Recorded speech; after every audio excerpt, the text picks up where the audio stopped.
भारत के neighbouring countries की बात करें तो 7 देशों से इंडिया की सरहद लगती है। 7,516.6 किलोमीटर लगता है।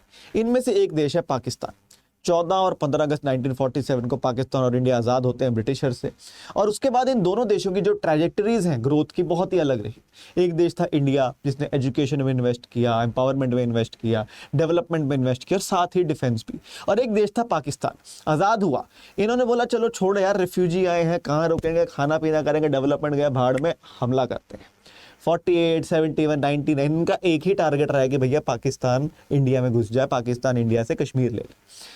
तो इन्होंने उसी तरह से अपनी डिफेंस की डेवलपमेंट करी, और आज आप देख सकते हैं इंडिया का डिफेंस, जबकि हमने उतना फोकस भी शुरुआत में नहीं किया, कहां पर खड़ा है और पाकिस्तान का कहां पर खड़ा है। लेकिन आज हम जिस मिसाइल की बात करने जा रहे हैं उसका नाम है स्मैश किलर मिसाइल, जो कि भारत के लिए खतरा हो सकती है या नहीं हो सकती। क्या भारत इसके लिए प्रिपेयर्ड है? इन सभी बातों पर इस वीडियो में चर्चा करेंगे। उससे पहले सभी को नमस्कार, जय हिंद, स्वागत है आप सभी का करंट अफेयर्स अड्डा 24/7 में। मेरा नाम है गगन। ऐसे और इंपॉर्टेंट करंट अफेयर्स और अपडेट्स के लिए चैनल को सब्सक्राइब करना ना भूलें। तो ये जो मिसाइल है दोस्तों, आप देख सकते हैं बहुत ही हाई प्रिसीजन मिसाइल है। नेवी ने शिप से लॉन्च की है और लैंड पर दोस्तों अटैक हुआ है। तो दोस्तों बात करें, पाकिस्तान नेवी ने अनाउंस किया कि उन्होंने सक्सेसफुली टेस्ट कर ली है SLBM, यानी कि शिप से लॉन्च करने वाली बैलिस्टिक मिसाइल, जिसको इन्होंने नाम स्मैश किलर मिसाइल दिया है, और इंटरनली इसे P282 कहा जा रहा है। मारक क्षमता ज्यादा नहीं है, 350 किलोमीटर की ही मारक क्षमता है, लेकिन पाकिस्तान की तरफ से ऐसी चीज आना तो काफी खतरनाक है। इससे पाकिस्तान का ऑब्वियसली नेवी का जो ऑफेंस हो गया, नेवी का डिफेंस हो गया, बहुत ज्यादा सुधरता है। जैसे आपको बोला, बहुत ही प्रिसाइजली टारगेट कर सकता है। सी से भी, सी वाले जो आपके मान लीजिए इंडिया की नेवी सामने है उस पर भी अटैक कर सकता है, लैंड पे अटैक करना हो उस पर भी अटैक कर सकता है। सोफिस्टिकेटेड नई जनरेशन की नेविगेशन टेक्नोलॉजीज वगैरह है, हवा में ही अपनी स्पीड और डायरेक्शन बदल सकती है, काफी अडेप्टेबल है। तो इंडिया के लिए खतरा तो है। अब लेकिन वही बात है, पाकिस्तान है तो चाइना की मदद के बिना तो कुछ कर नहीं सकता। तो it is believed, the missile is believed to be a Chinese import based on the CM401 antiship ballistic missile. ये दोस्तों चाइना की मिसाइल है CM401। इस चीज से थोड़ा कंपैरिजन किया है काफी रिसर्चर्स ने, और ये पता लगाया है कि इट इज बिलीव्ड कि ये उसी के ऊपर बेस्ड है, चाइना की CM401 एंटीशिप बैलिस्टिक मिसाइल के ऊपर। तो ओरिजिनली चाइना ने इसे बनाया था कि लार्ज और मीडियम साइज शिप्स पर, फ्लीट्स पर, जो हार्बर्स है उस पर टारगेट बनाएंगे। अब पाकिस्तान का भी टारगेट तो देखो एक ही है, इस पूरे रीजन में पाकिस्तान का टारगेट है एक, इंडिया। आप अगर रिसर्च करें थोड़ा, आपको पता लगेगा पाकिस्तान की जो मोस्टली मिसाइल्स हैं उनकी मारक क्षमता ऐसे रहती है 300, 400, 500, 600, ऐसे ज़्यादा नहीं उनकी कोई भी होगी। उनकी एक ही सोच होती है कि भैया लाहौर से मिसाइल निकले और दिल्ली आकर गिर जाए, 300, 400, 500 किलोमीटर, दैट इज इट। लेकिन ये मिसाइल थोड़ी सी प्रॉब्लमेटिक हो सकती है। तो पाकिस्तानी एक्सपर्ट्स की माने कि जो smash ship launched ballistic missile है, इसका प्राइमरी काम क्या है? ये प्राइमरी डिजाइन की गई है कि जो बड़ी नेवल फ्लीट्स होती हैं, बहुत सारी किश्तियों का जत्था जो साथ में चलता है, specially those including the Indian aircraft groups, तो इनको टारगेट के लिए बनाया गया है। हाई एक्यूरेसी है, जैसे आप इस पहली फोटो में भी देख ही सकते हैं, बहुत ही हाई एक्यूरेसी है इसकी। इससे पाकिस्तान का जो नेवी का जो डिफेंस है और थोड़ा जो कंट्रोल है ये जो मैरीटाइम बॉर्डर पर पाकिस्तान का, वो और भी ज्यादा सुधरेगा। Should India be worried? क्योंकि ये थोड़ी सी दिक्कत वाली बात तो है। तो स्मैश मिसाइल है, हम सब कुछ बातें कर चुके हैं उसके लिए, रेडार है, एंटीना है, गाइडेंस बढ़िया है, हवा में फ्लाइट में कंट्रोल हो जाता है, चेंज हो जाता है, और बहुत सारी चीजें।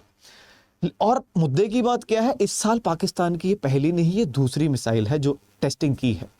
इससे पहले पाकिस्तान ने दोस्तों मई महीने में फतह 2 मिसाइल को टेस्ट किया था, और इन्होंने बताया था, इन्होंने इनके अकॉर्डिंग कि कोई भी मिसाइल डिफेंस सिस्टम हो, हमारी मिसाइल तो भैया उसको भी इवेड कर जाएगी, बच के निकल जाएगी। लेकिन जैसे मैंने बोला, पाकिस्तान की दौड़ सिर्फ भारत तक की होती है, इसकी मारक क्षमता भी 400 किलोमीटर ही थी। तो इंडिया के पीछे है? नहीं, इंडिया पीछे नहीं है। इंडिया के पास भी ऐसी ही शिप लॉन्च्ड बैलिस्टिक मिसाइल है, और इनकी रेंज से तो कोसों आगे हमारी रेंज है। पाकिस्तान कह रहा है हमने बनाई है, 350 किलोमीटर के लगभग रेंज है। भारत ने भी बनाई है, हमारी तो भैया 5000 से 6000 किलोमीटर तक की रेंज है। तो इनसे हमको इतना डरने की जरूरत नहीं है, हम वैसे ही इनसे काफी ज्यादा आगे हैं टेक्नोलॉजी वाइज।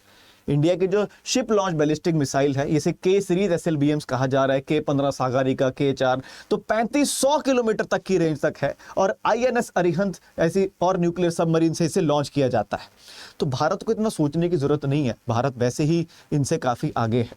लेकिन फिर भी ऐसा नहीं है ना, एक फुग्गा भी परेशान कर सकता है अगर हाथ में फट जाए, तो थोड़ा सा प्रिपेयर्ड होना जरूरी है। पिछले ही कुछ दिन पहले भारत ने दोस्तों अपनी पहली लॉन्ग रेंज हाइपरसोनिक मिसाइल की भी टेस्टिंग की। इससे भी भैया चाइना और पाकिस्तान में वैसे ही थोड़ी सी कभी छुट्टी हुई है कि भैया इन्होंने कहां से बना लिए। तो पहली भारत ने दोस्तों लॉन्ग रेंज अपनी हाइपरसोनिक मिसाइल की टेस्टिंग करी है उड़ीसा से। कहां से? APJ अब्दुल कलाम आइलैंड से ही होती है। और हमारी मारक क्षमता, हम नहीं वैसे खेलते कि भैया पाकिस्तान तक, हमारी मारक क्षमता दोस्तों 1500 किलोमीटर से भी आगे की बताई जा रही है इसकी। और हाइपरसोनिक का मतलब जैसे आपको पता होता है कि जो स्पीड ऑफ साउंड है उसके जब हम 5 टाइम्स चले जाते हैं, यानी कि उसे मैक 5 कहा जाता है। बेसिकली 1.6 किलोमीटर प्रति सेकंड की स्पीड, इतनी तेज क्षमता से ये वाली मिसाइल जाती है। साथ ही साथ भारतीय नेवी भी, इन्होंने ऑलरेडी दोस्तों medium range surface to air missile को डिप्लॉय कर दिया है। और इसकी रेंज है 90 से 100, क्योंकि ये नाम ही हमने इसका मीडियम रेंज रखा है, शिप्स के ऊपर लगती है। हमारी इंडियन नेवी ऑलरेडी इसको डिप्लॉय कर चुकी है, टेस्टिंग टूस्टिंग नहीं, डिप्लॉय कर चुकी है। साथ ही साथ दोस्तों बात कही जाए तो precision guided long range surface to air missile, जिसकी स्पीड तो भैया मैक 7 से भी ज्यादा जाने वाली है, यानी कि स्पीड ऑफ साउंड के भी 7 गुना से ज्यादा स्पीड होने वाली है। और इसकी जो क्षमता होगी वो 250 किलोमीटर से ज्यादा होने वाली है। तो हम भी प्रिपेयर्ड है, ऐसी कोई बात नहीं है। बट हाँ, अगर आपका पता है, आपका अगर पड़ोसी पाकिस्तान जैसा हो, जैसे कि हम बात करते हैं कुत्ते के दुम है, वो टेढ़ी से सीधी हो सकती है, लेकिन पाकिस्तान वो कभी सीधा नहीं हो सकता। तो भैया वही है, छोटा सा पटाखा भी हो चाहे, लेकिन है वो पटाखा ही। तो थोड़ा सा समझ के बच के रहना जरूरी है। और अब की बात करें, K-4 हमारे पास है। अब K-5 SLBM यानी कि शिप लॉन्च बैलिस्टिक मिसाइल दोस्तों भारत बहुत ही जल्दी टेस्ट करने जा रहा है, जिसकी रेंज तो बहुत ही भयंकर 5000 से 6000 किलोमीटर होने वाली है।